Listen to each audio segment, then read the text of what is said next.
আস্তে আস্তে মরণের চিঠি, ডাকতে সে কবরের মাটি, সাদের যৌবন দর্শে বাটি, সন্ধ্যা কি আর তু মালিকুল মউত কত দূর, ওরে বেহুলা যেদিন হবে নতুন দুলা, নাকে কানে দিবে তুলা, যেদিন হবে সর্বনাশ, মিস্ত্রি তালাশ করিবে কাটিতে জারের কঞ্চি বাস। থাকতে পারছে কেউ? দেখছেন না কয়টা জানাজা হয়েছে? লক্ষ লক্ষ মানুষের উপস্থিতিতে বিদায় হয়ে কেউ থাকতে পারবে।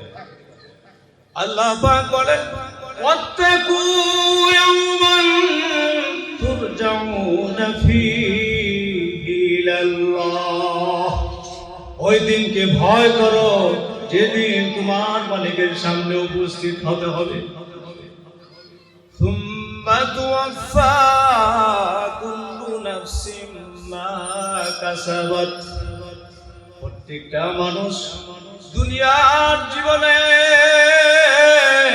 যা কিছু করেছে কর্মফল দিবসে তাদেরকে পুঙ্খানুপুঙ্খানু করে দেওয়া হবে।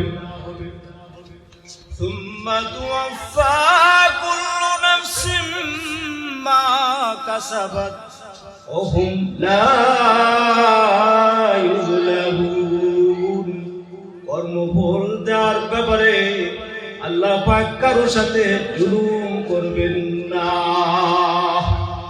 যে যতটুকু প্রাপ্য সেইটুকু দিয়ে দিবেন। শুধু জুলুম না, আল্লাহ যদি সদয় না করেন, মেহেরবানি না করেন, দয়া না করেন, সঠিক বিচারও যদি করে, আল্লাহর একটা বান্দাও জান্নাতে বসতে পারবে না।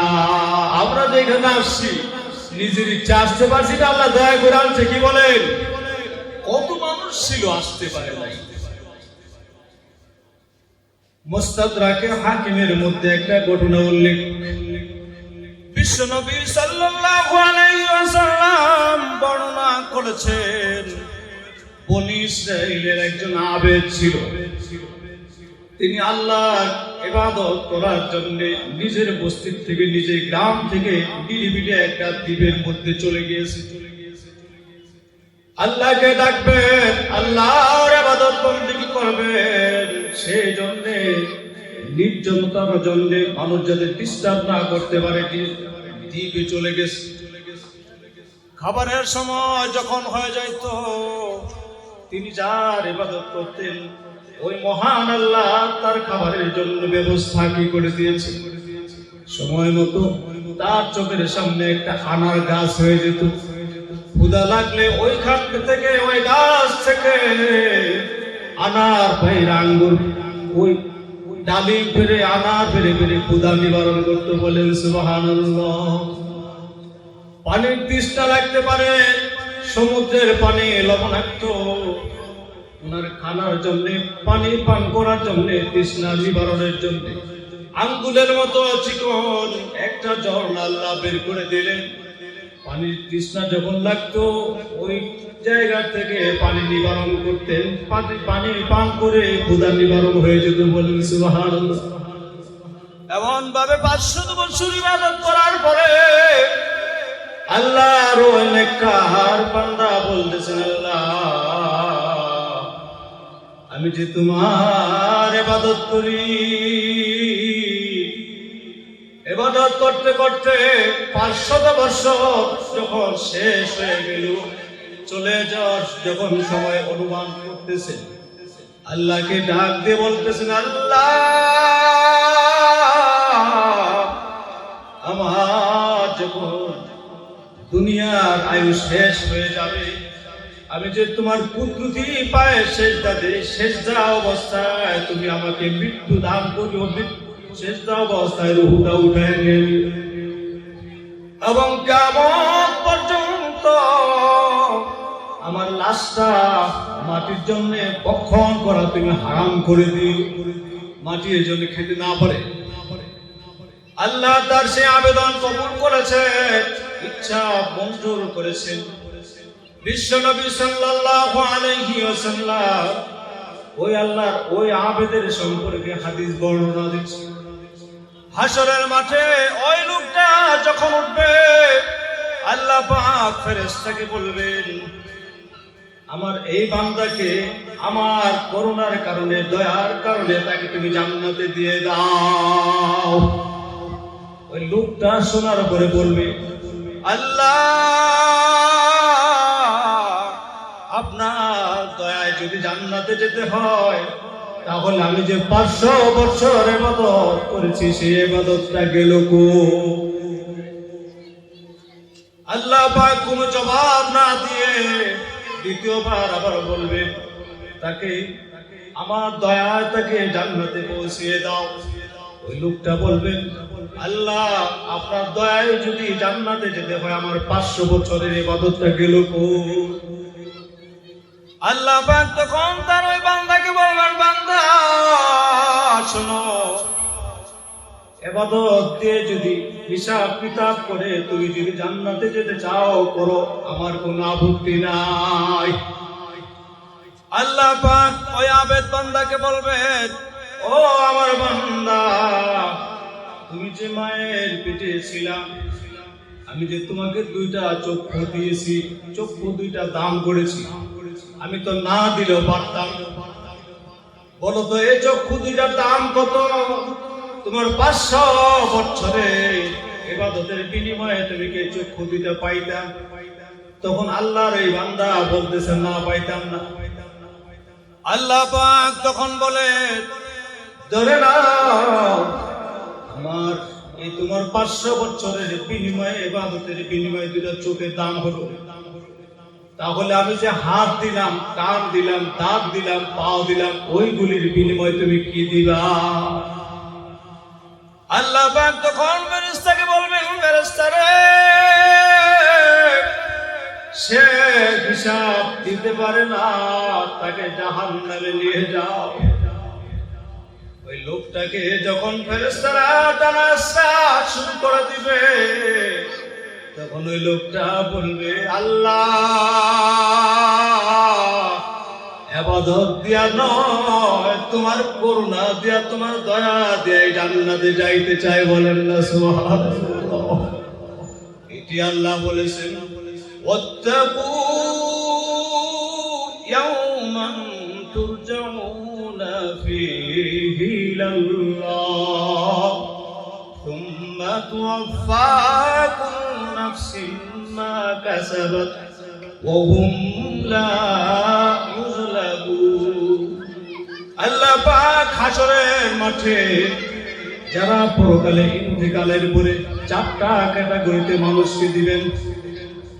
একটা ক্যাটাগরি হলো, এক শ্রেণীর মানুষকে আল্লাহ বিনা হিসাবে জান্নাতে দিয়ে দিবেন। বলেন সুবহানাল্লাহ। আর জোরে বলেন না সুবহানাল্লাহ। আরেক শ্রেণীকে আল্লাহ বিনা হিসাবে জাহান্নামে দিয়ে দিবেন। বলেন নাউযুবিল্লাহ। আরেক শ্রেণীর হিসাব হবে সহজ, আরেক শ্রেণীর হিসাব হবে কঠিন। সহজ হিসাব, বিনা হিসাবে জান্নাতে যাবে কারা? যাদের নেক ছিল, অনেক নেক করেছে, ফাঁকে ফাঁকে গুনাহ করেছে। পরকালের কথা চিন্তা যখন হয়ে গেছে, মরণামায় দিবে ধরা, ঘুমের ঘরে যখন ওই চিন্তা আসতো, আল্লাহর কাছে খালেস দিলে তওবা করে নিত। আল্লাহ রাসূল সাল্লাল্লাহু আলাইহি ওয়াসাল্লাম বলেন, আত-তাইবু মিনাল যামবি কামান লা যামবা লাহু। নেক কাজ করেছে, গুনাহ করেছে, আল্লাহর ভয়ে তওবা করেছে, বিশ্ব নবী সাল্লাল্লাহু আলাইহি ওয়াসাল্লাম বলেছেন, কোন মানুষ যদি তওবা করে নেয়, আল্লাহ পাক তার জীবনের সমস্ত গুনাহগুলি maaf করে দেয়।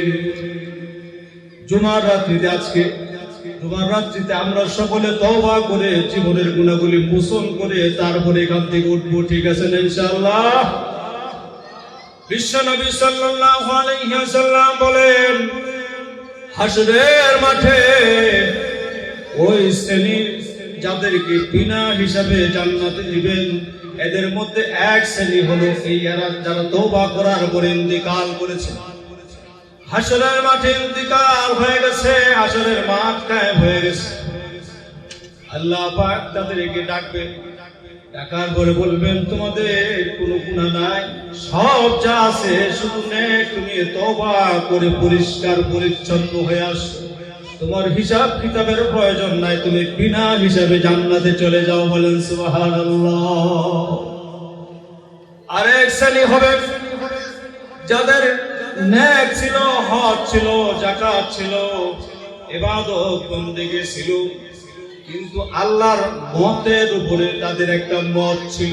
আল্লাহ বলছে একটা, তাদের বলছে আরেকটা, তাদের রায় হলো আরেকটা।